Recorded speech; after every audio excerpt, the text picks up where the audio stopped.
Hola, mi nombre es Julisa Domínguez Cruz. Soy de la licenciatura de Ciencias de la Comunicación del Sistema SWAYET de la UNAM. A continuación, les voy a hablar acerca de un tema que yo creo que es muy importante y que en sí es mi justificación para realizar esta investigación.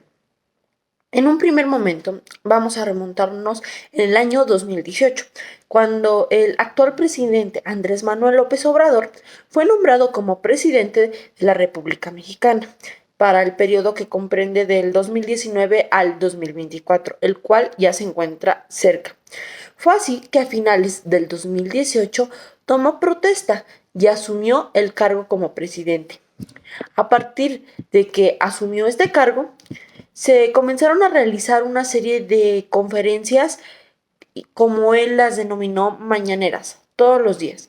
Según datos periodísticos, hasta diciembre del año 2022 se habían realizado 1000 ediciones de estas mañaneras. En ese mismo orden de ideas, es importante destacar que una de las frases más repetidas por el actual presidente Andrés Manuel es: Dinamarca es mi ejemplo a seguir. Como no hay corrupción, no hay pobreza.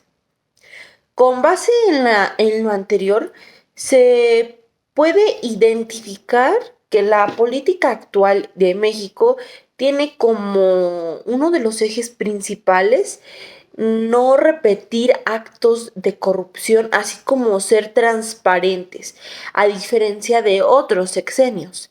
Incluso el presidente, así como políticos de la bancada de Morena, eh, han establecido que se trata del gobierno más transparente que ha existido en México, ya que en estas mañaneras se logra informar sobre todas las acciones que realiza el gobierno de México.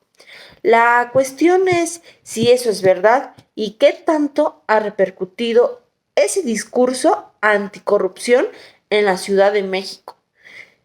Vamos a irnos ahora al Código Penal Federal de la Ciudad de México, en donde se tiene contemplado un capítulo que suscribe los diversos tipos de delitos que emanan de la corrupción, tales como el ejercicio ilegal y abandono del servicio público, abuso de autoridad, uso ilegal de la fuerza pública, coalición de servidores públicos, uso ilegal de atribuciones y facultades, intimidación, negación del servicio público, tráfico de influencias, cohecho, peculado, concusión, enriquecimiento ilícito, usurpación de funciones públicas, remuneración ilícita, etcétera.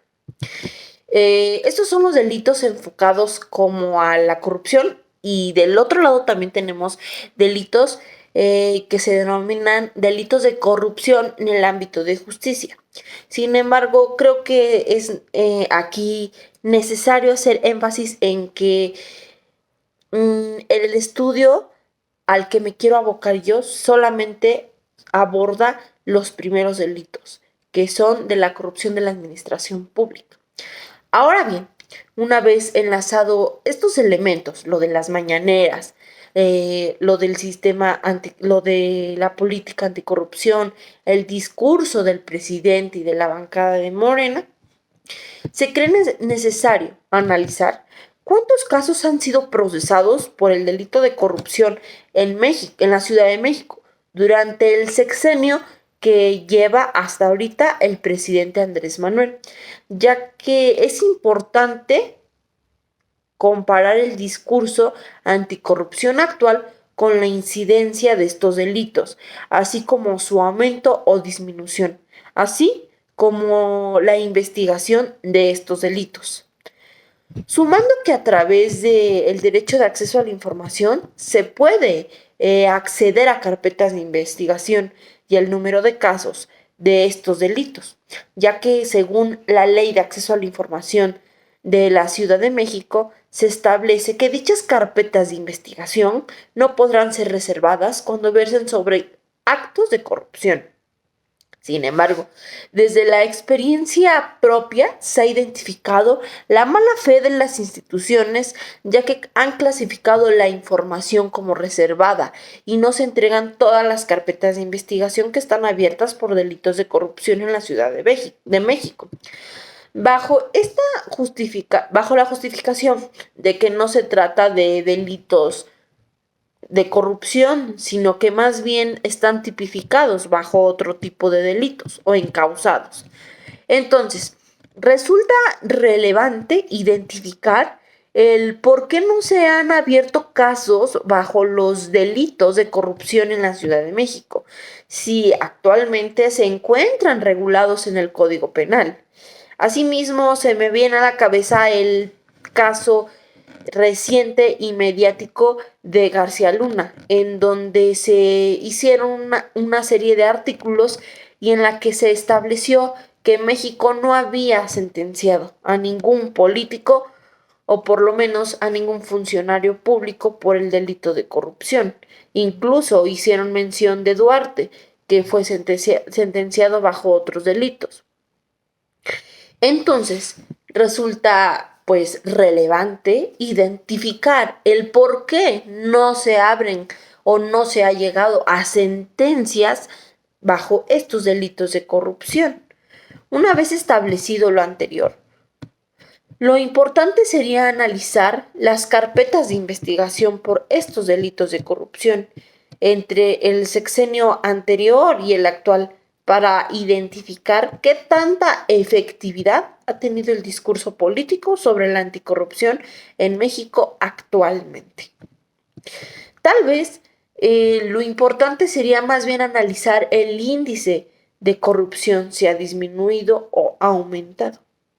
Pero esto solamente se podrá realizar si se logra identificar el número de delitos que han sido procesados bajo esta causal de corrupción.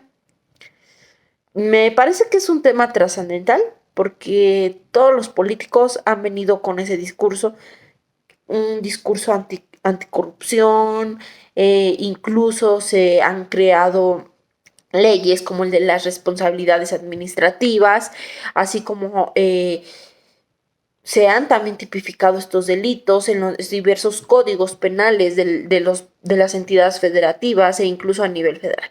Entonces, lo importante sería primero enfocarnos aquí, en la Ciudad de México. Una vez tenido ese estudio establecido, tal vez se podría llegar a analizar a nivel federal y saber los elementos que están fallando en las políticas de anticorrupción. Y bueno, este es mi tema, mi justificación. Espero se haya comprendido bien. Yo soy alumna de la carrera de Ciencias de la Comunicación de la UNAM y pues muchas gracias por escucharme. Hasta luego.